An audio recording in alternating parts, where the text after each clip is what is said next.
up la mif, c'est Boy Joss, j'espère que vous allez bien. Vous avez vu un petit décor qui change, ça sera, je l'espère, passager. La mif, je voulais vous parler d'un sujet que tous les amoureux du rap ont forcément rencontré, c'est est-ce que le rap français est toujours en retard sur le rap US? C'est culturel, on le sait, ça a toujours été comme ça, on aurait dit que c'est une vérité générale qui est établie. Les Français ont 10, 20 années de retard sur les Américains, sur les US. Effectivement, le rap, ça a été créé là-bas, c'est quelque chose qui est vraiment ancré dans la culture des Américains. Je sais pas si aujourd'hui on peut dire qu'il y a autant de retard qui pouvait exister auparavant. C'est vrai que tu demandes à des rappeurs français, des grosses têtes, tu leur demandes d'où vient leur inspiration. La plupart s'accordent pour te dire qu'ils ont des références à des groupes comme Mobb Deep, tu vois. Le marché français, aujourd'hui, il représente le deuxième marché pour le hip-hop. Donc ça veut dire que vraiment, chez nous, on a aussi une culture de la musique et c'est quelque chose qui est en total développement. Il est vrai que très souvent, ça a été les Américains qui donnaient la tendance et la plupart, c'est pas que les Français, suivaient cette tendance en l'adaptant avec leur langue, avec leur code, etc.,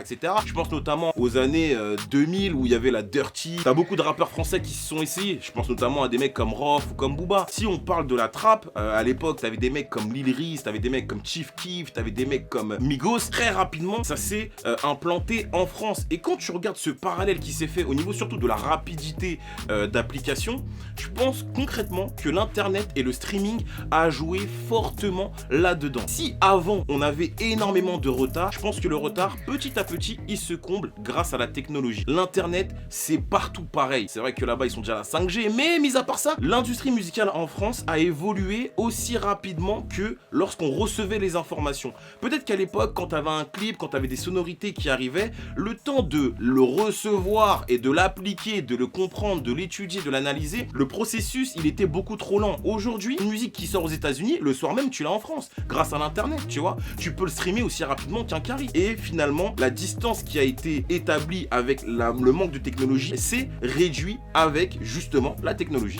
Oh putain, c'est dur. Alors bien sûr, il y a des success stories en France qui sont totalement calqués sur des modèles américains. Quand tu regardes par exemple Caris, quand tu regardes par exemple Niska, quand tu regardes par exemple Gradure, les mecs comme XV Barba, etc., etc. Tu vois, récemment dans une interview, Niska, j'entendais dire que c'était pas un trappeur. Tous ces mecs-là, finalement, c'était pas des trappeurs. Même Caris, ils te le diront. C'était pas forcément des trappeurs, c'était des mecs qui écrivaient, je vous l'ai dit la dernière fois, qui pouvaient faire du rap conscient, qui savent kicker, qui savent vraiment rapper, mais qui ont senti cette vibes qui arrivait. C'est aussi être visionnaire, justement, de sentir quelque chose qui va arriver et qui va s'établir, parce qu'il y a d'autres rappeurs qui ont fait le choix de pas aller dans cette direction-là et qui doivent sûrement le regretter aujourd'hui. Mais eux, ils se sont servis de ce tremplin pour l'adapter et enfin montrer ce qu'ils savaient faire. La plupart, ils te diront que la trappe, c'est quelque chose de très facile à faire. C'est très facile, c'est des BPM super lents, c'est des répétitions de phrases, de mots, et même les clips, les street clips, tu vois, comme ça s'appelle aujourd'hui, ça vient de là-bas, parce que c'était le délire là-bas. Bendo, les trap house, les bendo, t'es dans une baraque, t'es là, t'as de la ligne, ça fume, il y a des meufs, ça joue aux cartes, et t'as un clipper qui vient et qui filme tout ça, les mecs en train de s'ambiancer. En France,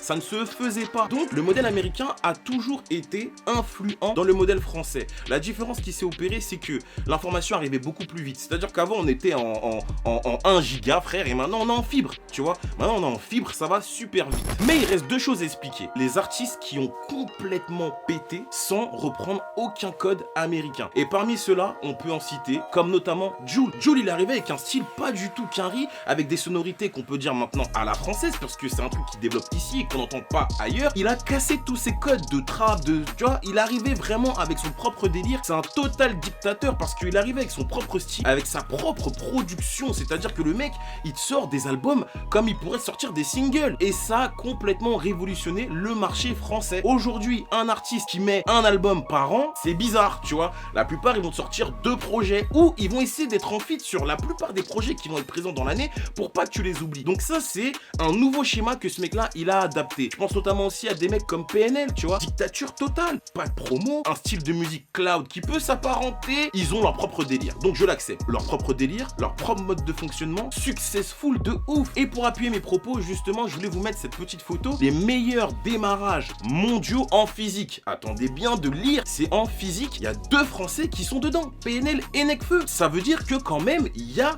une culture qui s'est installée aussi ici et avec des gens qui sont différents. Dans ce classement-là, il n'y a pas de mecs qui font du copier-coller de Quinry, tu vois. Non, au-delà de tout ça, je dirais même que PNL, ils ont tout niqué parce qu'ils ont réussi à même chébranler Quinry. Des mecs comme Virgil Abloh, directeur chez Louis Vuitton, ils bossent avec eux, il leur fait des collections spécifiques à eux. Des mecs comme Drake, il a voulu remixer un son de PNL. Les rappeurs français, en tout cas ceux qui arrivent à créer leur propre délire et qui ont leur propre code, arrivent même à chébranler Quinry. J'oublie pas aussi MHD qui lui a complètement créé un nouveau genre musical, l'afro-trap. C'était quelque chose qui se faisait pas, qu'il a créé, qu'il a popularisé et qui aujourd'hui est dans les normes. Donc d'un point de vue global, je pense que l'internet a tout libéré. Et c'est le deuxième truc que je voulais vous expliquer. Je pense que c'est vrai qu'ils ont une avance, notamment dans la culture. Le rap pour eux, c'est vraiment ancré dans la culture. C'est accepté. Dans tous les plateaux télé que tu vois, les talk shows qui sont sur les plus grosses chaînes, tu vois des rappeurs faire leur promo, qu'ils soient dans leur hardcore, ou qu'ils soient dans le smooth, qu'ils soient dans tout ce que tu veux. Aujourd'hui, un rappeur au stage va aller faire sa promo dans tous les plus gros talk shows américains. T'auras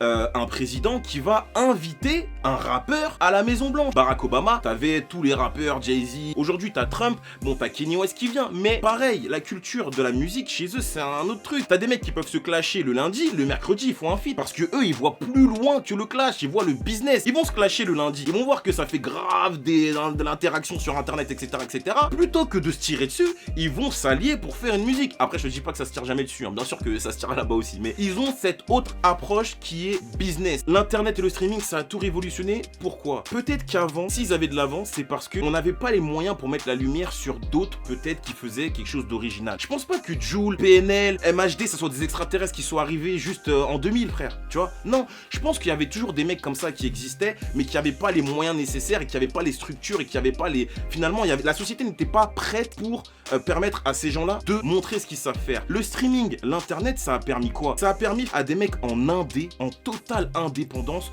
de pouvoir montrer ce qu'ils savaient faire. À l'époque, c'était possible peut-être, mais beaucoup plus difficile. Comme je t'ai dit la dernière fois, t'as un peu de sous, t'as tes business et tout, ça te ramène des sous, tu peux aller en studio, tu vas mettre de l'argent sur ton clip, tu peux payer de la promo, ton truc qui peut péter. Avant, c'était beaucoup plus difficile, c'était signer en maison de disque, fallait sortir un CD, ça coûtait cher de faire des clips, après l'exposition, etc., etc. C'était une autre difficulté, tu vois. Je dirais que oui, le rap FR rattrape son retard sur le rap US. Donc oui, le rap US est encore en avance sur le rap français. Mais je sais pas si c'est que musical. Aujourd'hui, t'as des gros producteurs ici, t'as des gros beatmakers, et j'ai pas envie d'en citer parce que si j'en cite, je vais en oublier certains et je vais recevoir des messages. Il y a de la qualité aussi ici, tu vois. Il y a sûrement de l'avance en termes de mentalité, en termes d'intégration et en termes de... Bon voilà, ce mec-là, il fait du rap et c'est... Voilà, on aime le rap ici. Mais en France, il y a la qualité, il y a les producteurs. Je pense que ce qu'il faut changer, c'est la mentalité. Une fois que la musique rap sera acceptée en tant que vraie musique et pas une musique de Zoulou, peut-être qu'on changera.